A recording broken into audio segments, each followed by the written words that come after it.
Hello hi friend. ज़िंदगी में आपका भी ध्यान नहीं, ज़्यादा सोचने की वजह से बार बार आपको घबराहट होती है। आपका हृदय बार बार निगेटिव एनर्जी, बार बार दिमाग, ज़्यादा सोचने वाली बीमारियों से बचने के लिए और इस वजह को दूर करने के लिए आज हम आपको एक बहुत बौद्ध भिक्षु की कहानी सुनाएंगे, समस्या का हल बताएंगे। आज की इस कहानी को पूरा देखें ताकि इस कहानी को सुनने के बाद आपकी समस्या से छुटकारा पा सके और आप शेयर भी कर सकते हैं कंटिन्यू फिर से वीडियो पाने के लिए। एक बार चीन के एक हिस्से में बहुत बड़ा मठ था जहाँ लगभग 500 भिक्षुक रहते थे। वो सभी अपने भिक्षु मार्गदर्शन खुद को जानने के लिए अभ्यास कर रहे थे। एक दिन एक लड़का उस मठ में शिष्य बनने के लिए आया। उसने मास्टर से कहा, मास्टर, मैं खुद को जानना चाहता हूँ, मैं सच की तलाश कर रहा हूँ, मैं पता न लगा चाह रहा हूँ सच क्या है। मास्टर उसकी ओर देखा और कहा, अगर सच में जानना चाह रहे हो तुम्हें अपना पूरा जीवन दांव पे लगाना होगा। सच को जानने के लिए तुम्हारा जीवन लग सकता है, सिर्फ इसकी गारंटी नहीं है तुम जिस जीवन काल में सच का पता लगेगा या नहीं।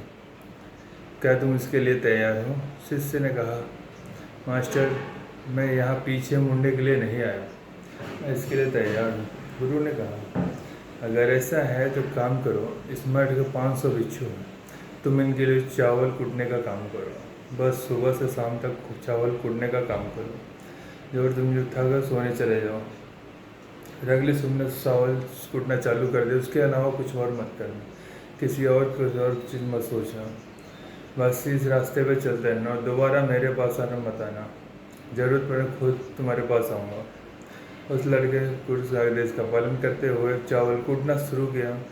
उस मठ को 500 शिष्य हैं, उन सभी को समय समय पर भोजन की आवश्यकता पड़ती थी, इसलिए वह बहुत जल्द उठ जाता था और रात जब देर तक चावल कूटता था। जब वो थक जाता उसी कमरे में सो जाता था जहाँ वह चावल कूटता था। वो किसी से बात नहीं करता था, न ही किसी उससे बात करने को उसके पास आता था। कुछ महीनों तक ऐसा चलता रहा। उसके मन में पुराने विचार आते रहे। उन विचारों को कोई नया विषय नहीं मिला, वो अपने आप ही मिट गए। धीरे धीरे उसके मन में विचार कम हुए। कुछ सालों के बाद वो अपने नाम तक भूल गया। वो हमेशा चुप रहता और विचार ही चावल कूटता रहता। न कि उसने ध्यान दिया था, न कि शास्त्र पढ़ा था। मठ के बाकी सारे सब उसे मूर्ख समझते थे। ऐसा करते हुए 12 साल बीत गए। 12 साल बाद एक दिन मास्टर से घोषणा गई, अब मेरा आखिरी समय आ रहा है, मुझे अपना उत्तराधिकारी चुनना है जो मेरे बाद मठ का मुखिया हो। इसीलिए मेरा कोई भी शिष्य जिसे लगता है आत्म साक्षात्कार हो सकता है, उसे खुद को जान लिया। रात को मेरे दरवाजे पर आकर इस दीवार पर कुछ पंक्तियाँ लिखे जिसमें ज़िंदगी का सारा अनुभव समाया हो। कई शिष्यों ने ऐसा करने के बारे में सोचा, पर एक ने वहाँ जाकर कुछ पंक्तियाँ लिखी। उसे बौद्ध धम्म ग्रंथों को बहुत ध्यान था। सभी शिष्यों को लगता था वो उस मठ के उत्तराधिकारी बन सकते हैं। उसने लिखा था, मन एक दर्पण की तरह है जिस पर विचारों इच्छाओं की धूल जमा हो जाती है। विचारों इस धूल को हटाने का ध्यान है, जिसकी धूल हट जाती है मन का दर्पण साफ हो जाता है, वो मोक्ष को प्राप्त कर लेता है। अगली सुबह मास्टर उठे, उन्होंने इन पंक्तियों को देखा। उन्होंने इस कुछ बेवकूफ़ ने यह कचरा मेरे दीवार पर लिखा। उसी स्थिति को चुप रहा। वो लोग, हालांकि जो पंक्तियाँ ज्ञान से भरी थी, लेकिन ये सब किताबी ज्ञान था।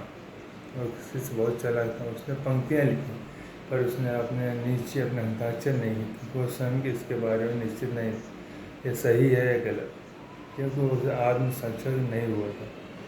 गुरु ने पंक्तियों को पूरी तरह से खारिज कर दिया। यह देखकर सभी हैरान रह गए। मैं पूरे मठ में चर्चा का विषय में इस विषय में बात करते हुए 2 शिष्यों ने उस शिष्य को गुजरे जो 12 साल पहले यहाँ आया था और दिन रात चावल कूटता रहता था। दोनों की चर्चा सुनते थे। वो धीरे से हर पड़ा।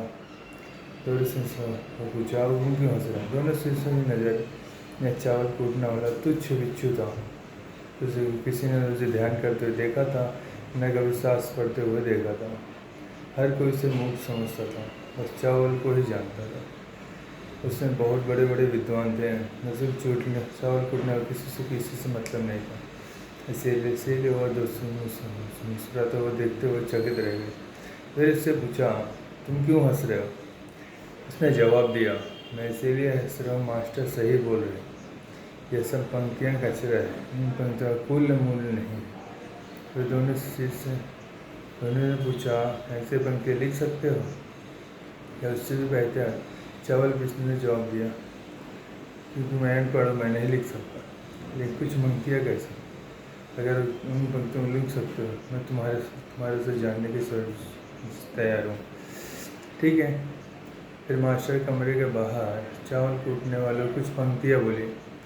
दूसरे शिष्य ने उस दीवार पर उन पंक्तियों के नीचे चावल कूटने वाला। मुझको लगा मास्टर गुस्से में बहुत अद्भुत थी वो पंक्तियाँ थी। मन तो बस एक का भ्रम है, मन है न मन है कोई दर्पण है न मन, जब मन ही नहीं तो धूल कहाँ ठहरी। जो ये जानता है वो सच को जान गया। जब गुरु ने पंक्तियाँ दी तो आधी रात को उठे, चावल कूटने वालों के पास गए। वह सो रहा था। मास्टर ने उसे जगाया और कहा, ये लो मेरी छड़ी, मेरे वस्त्र, आज से तुम मेरे उत्तराधिकारी हो, लेकिन इस मठ को छोड़कर दूर चले जाओ। किस मठ में बहुत सारे विद्वान हैं जो खुद को तुमसे ज़्यादा खुद को श्रेष्ठ मानते हैं और तुम्हें मार देंगे, और इस बात को बर्दाश्त नहीं कर सकते। एक साधारण सा चावल कूटने वाला उनसे ज़्यादा विद्वान है। तुम्हें वो सारा ज्ञान हो गया है जो मुझे है। तुम्हें सारा ज्ञान चावल कूटते कूटते हुआ है। मुझे पता है तुम जहाँ भी जाओ लोग तुम्हारे पास आने लगेंगे। जब कोई फूल खिलता है उसकी महक हर तरफ फैलने लगती है। उसने अपने गुरु के पैर छुआ, रात को वहाँ से चला गया। अगर हम अपनी ज़िंदगी पाएंगे, बहुत सारे से लोग सोचते हैं ध्यान केवल एक ही जगह बैठकर आंखें बंद कर नहीं किया जा सकता, लेकिन हकीकत में ऐसा नहीं है। ध्यान चलते चलते भी किया जा सकता है, अपना कुछ काम भी करते हुए भी किया जा सकता है। असल ध्यान का मतलब ही यह है, आप जो भी काम कर रहे हैं उसे अपनी शिद्दत से करें, आपको अपने शरीर ख्याल भी न रहे। बिल्कुल चावल पीसने की तरह तो चावल इतना मग्न हो गया उसे खुद ख्याल ही नहीं था। उसने कोर्स करते हुए आत्मसंचय प्राप्त कर लिया। हर समय वर्तमान में रहना और कुछ नहीं सोचना।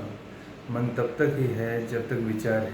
जब विचार ही नहीं तो मन भी गायब हो जाएगा। जब मन ही नहीं रहेगा तभी तुम अपने आप को अच्छे से जान पाओगे। असल में हम अपने वास्तविक रूप को जानने के लिए कोई अन्य साधना करने की ज़रूरत नहीं है। हम जो कुछ कर रहे हैं उसी में अपने आप को पूरे खो जाने की ज़रूरत है।